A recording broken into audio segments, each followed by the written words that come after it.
meus queridos irmãos, a paz do Senhor Jesus, sejam bem-vindos.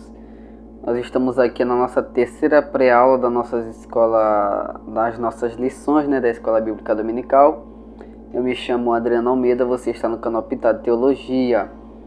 Nosso tema da lição de hoje é a encarnação do Verbo e nós estamos estudando em defesa da fé. Então, o que nós iremos ver nessa lição de hoje é a defesa da encarnação do Verbo, ou seja, da natureza humana do Senhor Jesus Cristo. Então, o texto áureo nos diz o seguinte: E o Verbo se fez carne e habitou entre nós, e vimos a sua glória, como a glória do unigênito do Pai, cheia de graça e de verdade. Então, João capítulo 1, versículo 14, já nos afirma categoricamente, de forma bem clara, bem convincente, que o Verbo se fez carne, ou seja, que o Verbo ele se encarnou, que ele recebeu uma natureza humana. A verdade prática nos diz o seguinte: a vinda do Filho de Deus em forma humana é um fato presenciado por muitas testemunhas. Por isso, a negação da sua historicidade não se sustenta. Agora nós vamos passar aqui o slide para nós irmos aqui para a nossa leitura bíblica em classe, que se encontra na primeira carta do apóstolo João, capítulo 1, versículo 1 até o versículo de número 3, que diz o seguinte: O que era desde o princípio, o que vimos com os nossos olhos. Então João está dizendo que eles viram, o que temos contemplado, e as nossas mãos tocaram da palavra da vida. Então João diz: nós vimos, nós contemplamos, nós tocamos ele, porque a vida foi manifestada e nós a vimos e testificamos dela. E vos anunciamos a vida eterna, que estava com o Pai e nos foi manifestada. O que vimos e ouvimos, isso vos anunciamos, para que também tenhais comunhão conosco. E a nossa comunhão é com o Pai e com o seu Filho Jesus Cristo. Primeira carta do apóstolo João, capítulo 4, versículo 1 até o versículo de número 3, diz o seguinte: Amados, não creais em todo o Espírito, mas provai se os Espíritos são de Deus, porque já muitos falsos profetas se têm levantado no mundo. Nisto conhecereis o Espírito de Deus. Todo Espírito que confessa que Jesus Cristo veio em carne é de Deus. Ou seja, todo Espírito que confessa a encarnação do Verbo, a encarnação do Senhor Jesus Cristo, o apóstolo João diz que esse Espírito é de Deus. Então, nisso conhecereis o Espírito de Deus. Todo Espírito que confessa que Jesus Cristo veio em carne é de Deus. E todo Espírito que não confessa que Jesus Cristo veio em carne não é de Deus. Ou seja, todos aqueles que negam a encarnação de Cristo devem ser reprovados. Não são de Deus, não devemos dar crédito. Mas este é o espírito do anticristo, do qual já ouvistes que há de vir, e eis que já está no mundo. E para nós encerrarmos aqui a nossa leitura bíblica em classe, 2 João 7, porque só tem um capítulo, Então, 2 João, versículo 7, diz o seguinte: Porque já muitos enganadores entraram no mundo, os quais não confessam que Jesus Cristo veio em carne. Este tal é o enganador e o anticristo.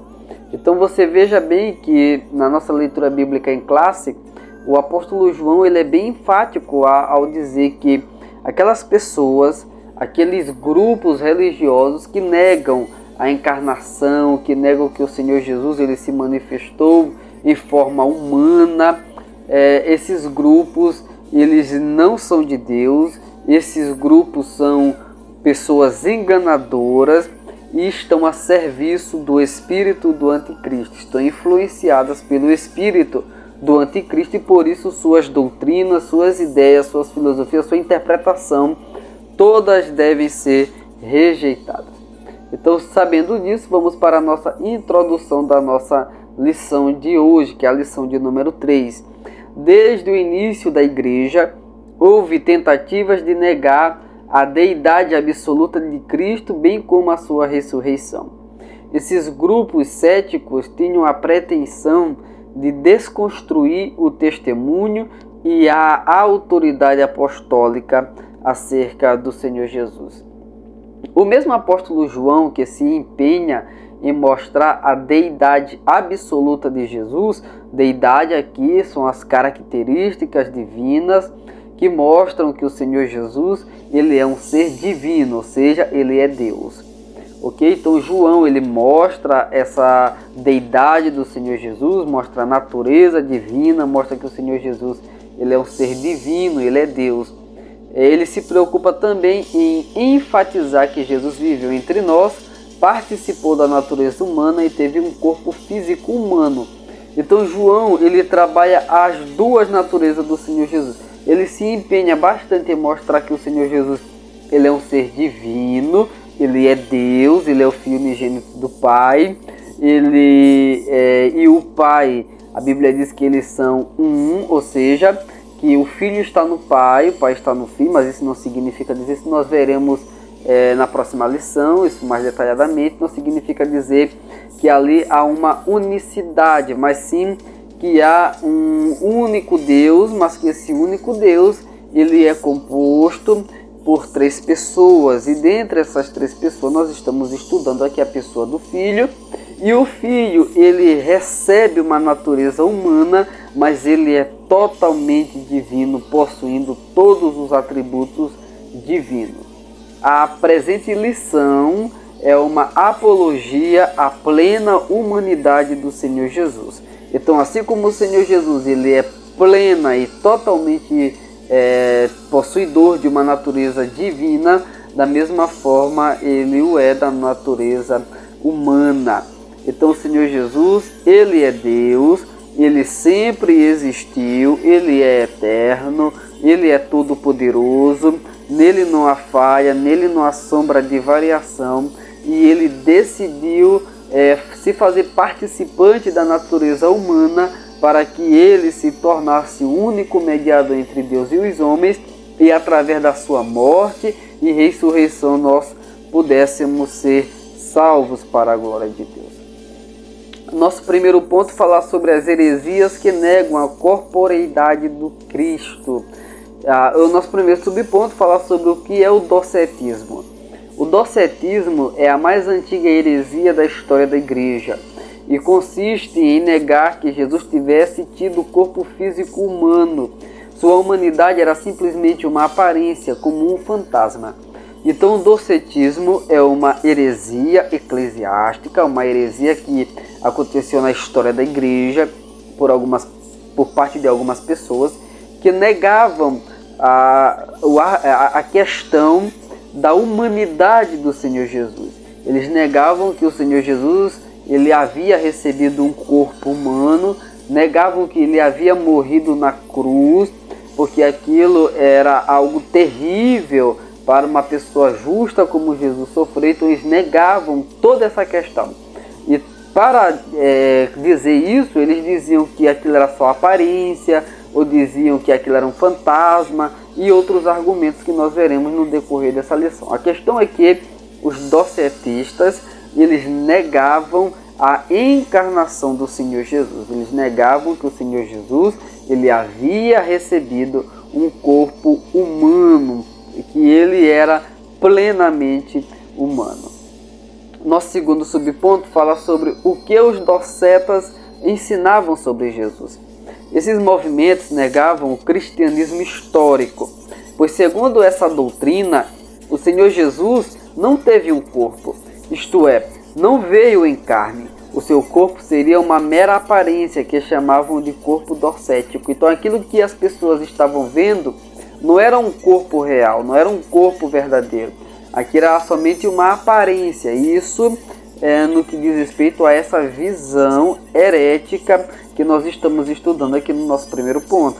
Quando o apóstolo João enfatiza que o verbo se fez carne, em João capítulo 1, versículo 14, que foi a leitura do nosso texto áureo. E ele diz também que todo espírito que não confessa isso a respeito do Senhor Jesus não procede de Deus, ou seja, todo espírito que não confessa que Jesus veio em carne não é de Deus, como nós também já lemos. Ele está respondendo ao embrião desse movimento que já existia em algumas igrejas. Então, já na época do apóstolo João, já existia esse pensamento, já existia essa heresia de que o Senhor Jesus ele não havia recebido um corpo físico, um corpo humano, ele não havia se encarnado.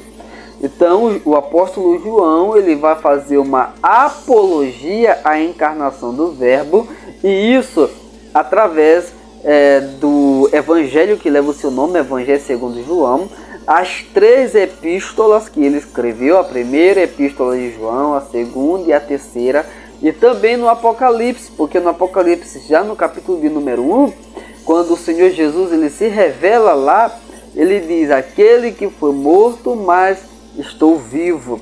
Então João ele faz uma apologia à encarnação do Verbo. Ele diz que o Senhor Jesus ele se tornou um ser humano como nós, porém sem pecado, viveu entre nós, ele pôde ser tocado pelas pessoas, as pessoas viram ele, as pessoas tocaram nele, ele morreu, ressuscitou e hoje está nos céus. Inclusive, quando João diz que eles saíram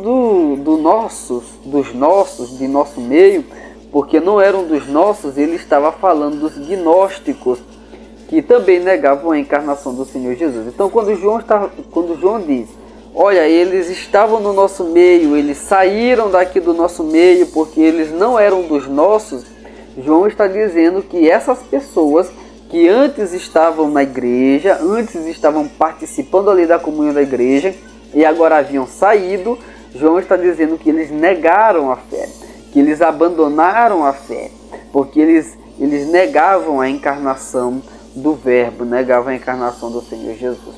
Nosso terceiro subponto: o que os principais docetas diziam sobre Jesus. Então nós iremos ver aqui o que os principais pensadores dessa heresia eles falavam a respeito do Senhor Jesus aqui na questão da sua encarnação. Cerinto negava o nascimento virginal de Jesus Cristo e ensinava o docetismo.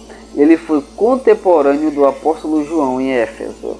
Saturnino, o principal representante do gnosticismo sírio, ensinava que Jesus Cristo não nasceu, não teve forma e nem corpo, foi simplesmente visto de forma humana em mera aparência.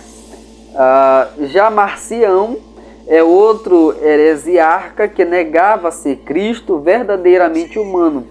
Mas quanto ao seu corpo, não se sabe se na opinião dele era apenas uma aparência ou de substância etérea. Outro que negava que Jesus possuía um corpo, não é? Basílides, ele ensinava que Cristo era a mente primogênita do Pai ingênito, o Deus dos judeus. Ele negava a crucificação de Cristo, dizia que Simão, o Cirineu, transfigurou-se e foi equivocadamente crucificado, e que o populacho tomou por Jesus.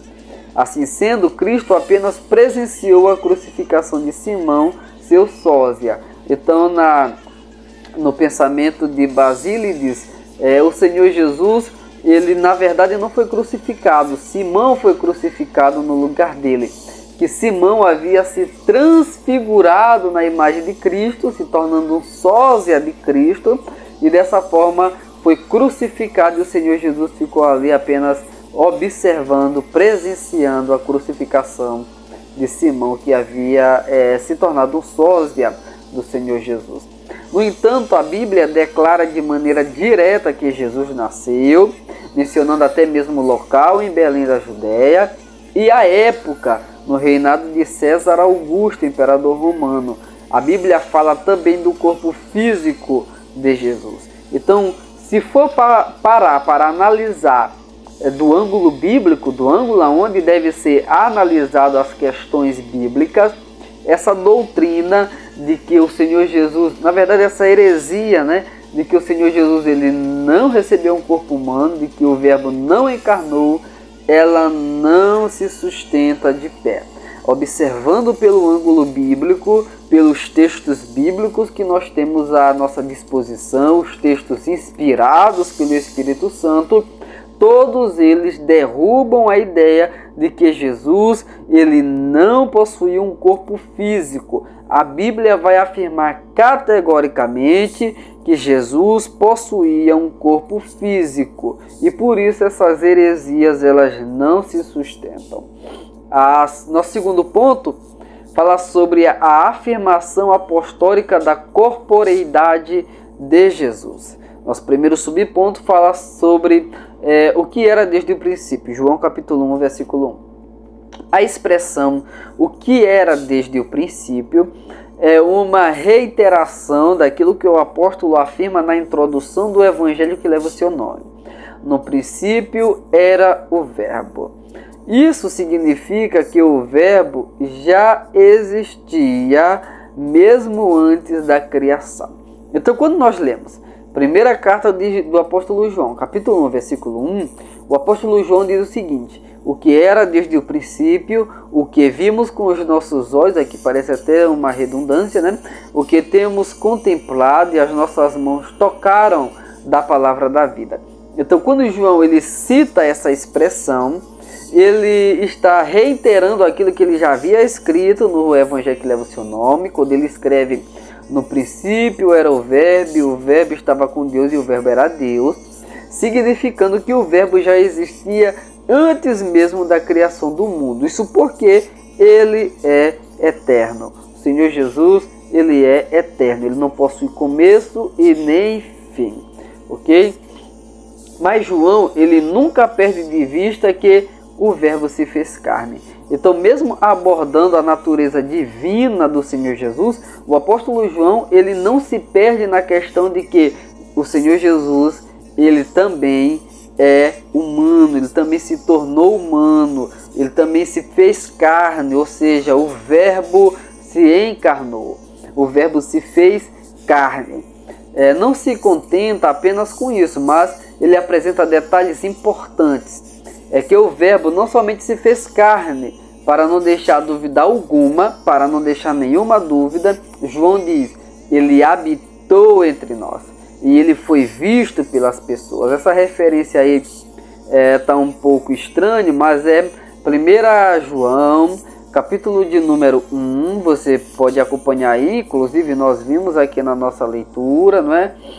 Versículo de número 2, porque a vida foi manifesta e nós a vimos e testificamos dela e vos anunciamos a vida eterna que estava com o Pai e foi manifestada. Então, João diz que o verbo que se fez carne e habitou, ele habitou entre nós, habitou entre os seres humanos. E ele foi visto pelas pessoas, foi manifestado pelas pessoas.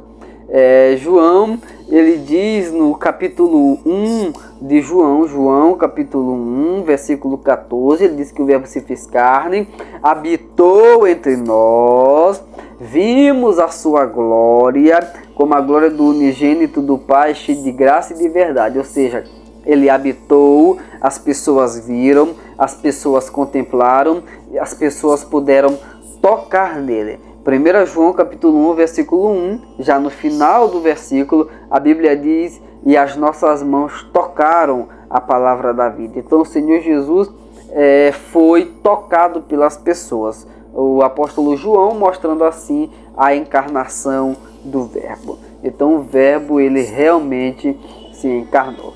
A reafirmação apostólica. O apóstolo João reitera o que afirma na introdução do seu evangelho: o que vimos com os nossos olhos e o que temos contemplado e as nossas mãos tocaram a palavra da vida. O propósito é mostrar com muita ênfase, sem deixar nenhuma dúvida, que o Senhor Jesus veio em carne ao mundo e que pôde ser tocado pelos que com ele conviveram. E João tinha a autoridade de escrever isso, não é? Afinal de contas, foi João que repousou sobre o peito do Senhor Jesus. Então João, ele tinha a autoridade de dizer isso. Nós tocamos nele, nós podemos sentir ele, nós não somente vemos ele, nós não somente ouvimos as suas palavras, nós não somente contemplamos os seus milagres, nós tocamos nele, nós tocamos no verbo que se encarnou. Então João, ele dá testemunho disso. Negar a humanidade de Jesus é tão grave quanto negar a sua deidade. Então negar que Jesus, ele se humanizou, que o verbo se encarnou, é uma afirmação tão grave quanto dizer que Jesus não é Deus. Então são duas heresias que devem ser rejeitadas, devem ser combatidas com muita ênfase. É a questão da humanidade do Senhor Jesus, a heresia que nega a humanidade do Senhor Jesus, bem como a heresia que nega que o Senhor Jesus é um ser divino, é uma pessoa divina. Nosso terceiro subponto, uma crença herética. João viveu seus últimos dias na cidade de Éfeso, que era a cidade de Cerinto, o Doceta, como nós já vimos lá no primeiro ponto. Os escritos do apóstolo João, o Evangelho, as 3 epístolas e o livro de Apocalipse foram produzidos na última década do primeiro século. Ou seja, algumas pessoas interpretam Apocalipse como tendo já se concretizado no ano 70. Só que os escritos de João são já na última década do primeiro século. Ou seja, a última década do primeiro século, ano 90. Ok? Então, os escritos de João, eles são ali datados do ano 90. Então não dá para interpretar o Apocalipse, principalmente ali a partir do capítulo 4, que nós entendemos ser a parte profética do livro, a parte com acontecimentos ainda no futuro. Não dá para interpretar tudo isso tentando colocar isso no ano 70, tá? Porque João escreveu o Apocalipse depois do ano 70. Isso aqui é só para ficar aqui de observação mesmo. Nessa época, o docetismo já se difundia entre os cristãos. Por isso, o apóstolo ele esclarece e de maneira direta que todo aquele que nega que Jesus veio em carne não é de Deus. Ou seja, se desviou da fé, abandonou a fé, caiu da graça. A pessoa que nega a humanidade de Jesus, a encarnação do verbo, bem como a pessoa que nega a divindade do Senhor Jesus, caiu da graça. Está sendo influenciado por um espírito que não é de Deus. Veja a gravidade dessa heresia. Pois se Jesus não teve corpo físico real, ele também não morreu. Se ele não morreu, ele também não ressuscitou. E se ele não ressuscitou, logo não há esperança de salvação. Viu só como essa heresia é grave? Então, porque se o Senhor Jesus ele não encarnou, se o Senhor Jesus ele não teve um corpo físico real, se aquilo ali era só aparência, e se quem morreu na cruz não foi o Senhor Jesus, mas foi o seu sósia, logo ele não morreu. Se ele não morreu, ele não ressuscitou. Se ele não ressuscitou, a nossa esperança ela é vã, como diz o apóstolo Paulo. O texto está aí na tela para você poder acompanhar e ver daqui a pouco, ok? Por essa razão, o apóstolo João foi contundente contra os docetas. Os expoentes de tal crença são chamados de enganadores. O nosso último ponto fala sobre como essas heresias se revelam hoje. Então agora nós iremos ver como essas heresias que negam a humanidade do Senhor Jesus, como elas se revelam, se apresentam nos dias atuais. Até porque nós estamos estudando em defesa da fé e, como diz a nossa lição, combatendo antigas heresias que se apresentam com uma nova aparência. Então nós vamos ver como essa antiga heresia se apresenta hoje, qual é a aparência que ela assumiu nos dias atuais. Quanto ao nascimento virginal de Jesus, há movimentos que negam o nascimento virginal de Jesus, como os Mormons. Então veja, Mormons negam o nascimento virginal de Jesus, logo uma heresia. A Igreja da Unificação também nega essa questão. e ensinam que ele não foi gerado pelo Espírito Santo, contrariando textos bíblicos que deixam isso bem claro. Negar a concepção e o nascimento virginal de Jesus é uma das marcas desses movimentos. Então aqui nós já detectamos 2 grupos que ensinam heresia, que são os Mormons e a igreja, no caso a igreja da unificação. Os Mormons e a igreja da unificação, né, eles negam o nascimento virginal do Senhor Jesus e bem como a sua concepção.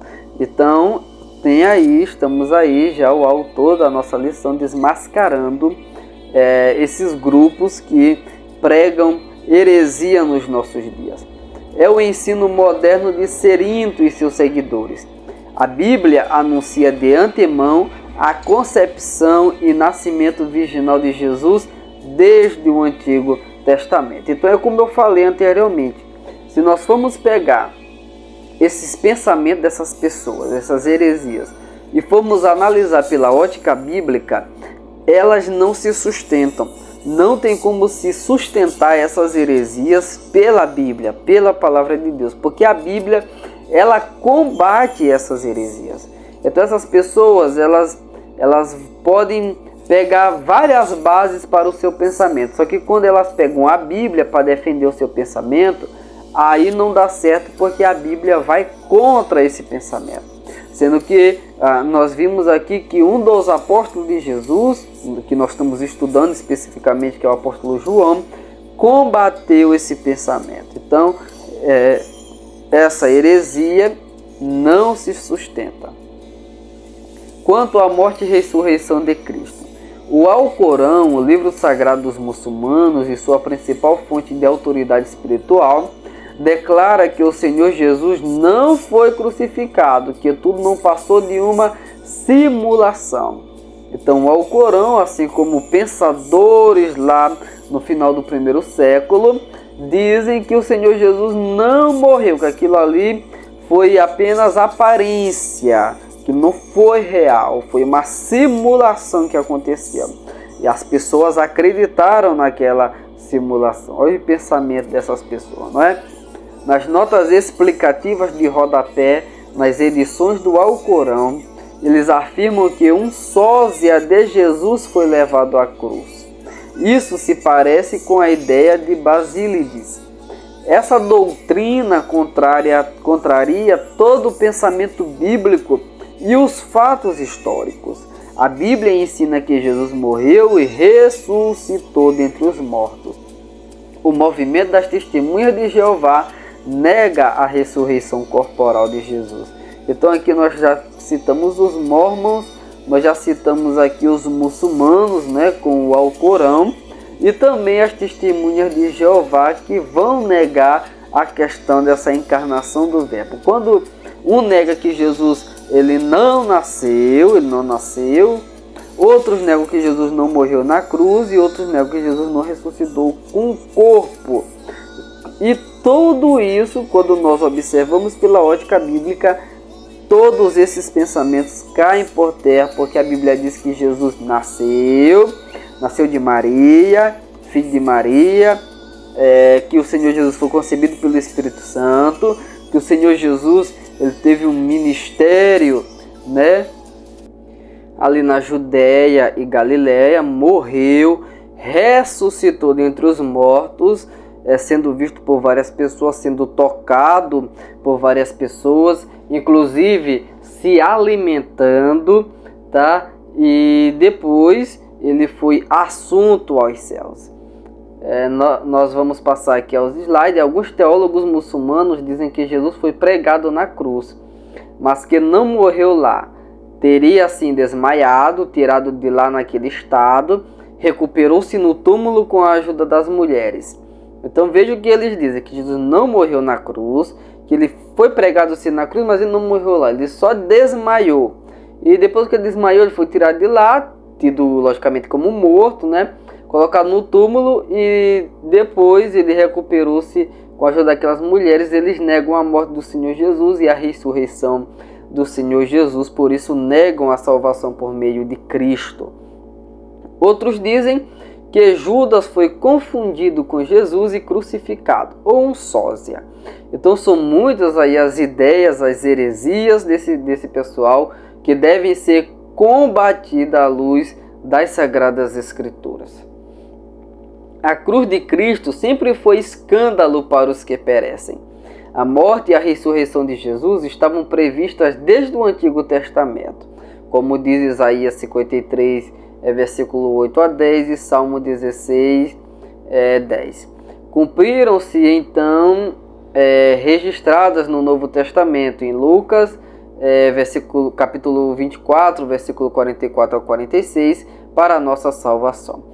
É interessante dizer aqui sobre o pensamento dos teólogos muçulmanos, que como é que eles explicam a questão do Senhor Jesus ter derramado até a sua última gota de sangue, quando ele foi traspassado por uma lança, e a Bíblia diz que caiu dele ali sangue misturado com água. Ele derramou a sua última gota de sangue, ele morreu, o Senhor Jesus morreu e ressuscitou para a glória do nome do Senhor nosso Deus. O movimento das Testemunhas de Jeová ensina uma ressurreição de Cristo diferente das tradições cristãs. Isso aqui já é um ponto aqui a nós ficarmos alerta. Os teólogos das Testemunhas de Jeová, eles também negam terminantemente a ressurreição corporal do Senhor. Eles ensinam que Jesus não ressuscitou corporalmente e que Deus o materializou para convencer a Tomé, provando ser ele o próprio Jesus que estava ali diante dele. Então vejam só que heresia danada, não é, que as Testemunhas de Jeová ensinam por aí. Dizer que o Senhor Jesus, ele não ressuscitou corporalmente, né? Então isso aí é uma heresia, porque a nossa ressurreição, a ressurreição dos mortos, ela é baseada na ressurreição do Senhor Jesus. Logo, se o Senhor Jesus ele não passou por uma ressurreição corporal, aqueles que morreram em Cristo também não passarão por essa ressurreição, distorcendo assim todo o ensino bíblico que mostra que o Senhor Jesus ele é a primícia dos que dormem. Nós, que a Bíblia diz, né? Na ocasião da vinda do Senhor, aqueles que morreram em Cristo ressuscitarão primeiro, receberão um corpo glorificado, e nós, os que estivermos vivos, seremos transformados. Então, as Testemunhas de Jeová distorcem esse ensino para que isso caiba na sua confissão de fé. Negam textos bíblicos para que eles se enquadrem na sua confissão de fé, de que o Senhor Jesus ele não teve uma ressurreição corporal. Confirmação histórica da doutrina da encarnação do Verbo. Historiadores não cristãos, não crentes, judeus e romanos atestaram a morte de Jesus. Flávio Joséfo, historiador judeu, disse: acusaram-no perante Pilatos e este ordenou que o crucificassem. Então veja bem o que Flávio Joséfo, o historiador judeu, diz. Ele diz que eles acusaram Jesus perante Pilatos e que Pilatos ordenou que ele fosse crucificado. Os que o haviam amado durante a sua vida não abandonaram depois da sua morte. Ok? Vamos ver aqui outro. O historiador romano Tácito escreveu: aquele de quem levavam o nome Cristo foi executado pelo reinado de Tibério, pelo procurador Pôncio Pilatos. Luciano de Samosata, satirista grego e zombador dos cristãos, por volta de 170, escreveu: os cristãos, como todos sabem, adoram um homem até hoje, o distinto personagem que iniciou seus novos rituais. Foi crucificado por causa disto. Jesus se apresentou vivo a seus apóstolos com muitas provas incontestáveis, aparecendo-lhes durante 40 dias.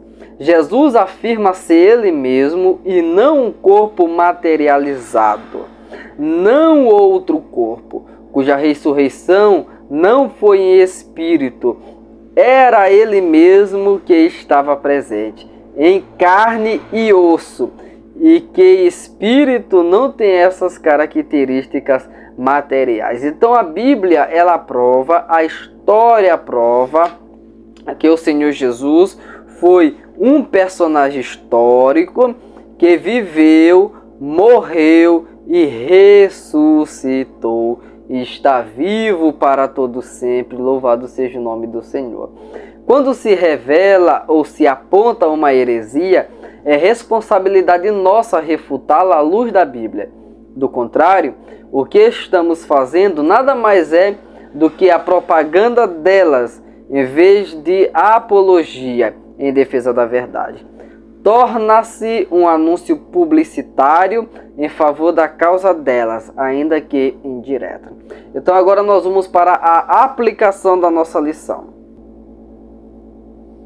Deus, ele convida seus servos em todas as épocas a assumir o compromisso com a verdade bíblica que atesta a realidade da divindade do Senhor Jesus Cristo.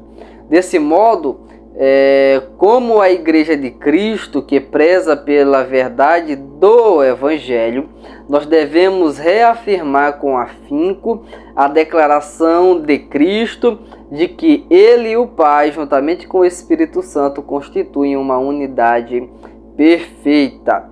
Conclusão: as expressões "o Verbo se fez carne" e "Jesus Cristo veio em carne" significam uma resposta aos docetas. Os evangelhos revelam vários atributos característicos do Jesus ser humano. Então, a Bíblia Sagrada, os evangelhos, as epístolas, o livro de Apocalipse, as profecias bíblicas, todas elas apontam para um Jesus humano, para um Salvador humano. Ele foi revestido do corpo físico, porque o pecado entrou no mundo por um homem, e pela justiça de Deus tinha de ser vencido por um ser humano. Jesus se encarnou, ele fez-se homem sujeito ao pecado, embora nunca houvesse pecado, e venceu o pecado como homem. Então ele, como homem, venceu o pecado sem nunca haver pecado. Então nós devemos louvar ao Senhor Jesus, nós devemos agradecer a Ele. Ele se fez carne, o Verbo se fez carne, o Verbo habitou entre nós, Ele foi visto, foi tocado, foi contemplado, foi adorado e é adorado para todo sempre. Porque Ele, além de divino, como sempre foi e eternamente foi, Ele decidiu tomar parte na natureza humana e assim se tornar como um de nós, para sofrer em nosso lugar, morrer em nosso lugar e ressuscitar para a nossa salvação. Então louvemos ao Senhor Jesus, nosso Deus, nosso Salvador, bendito e eternamente. Então, meus queridos irmãos, até a próxima aula, se Deus assim nos permitir. A paz do Senhor.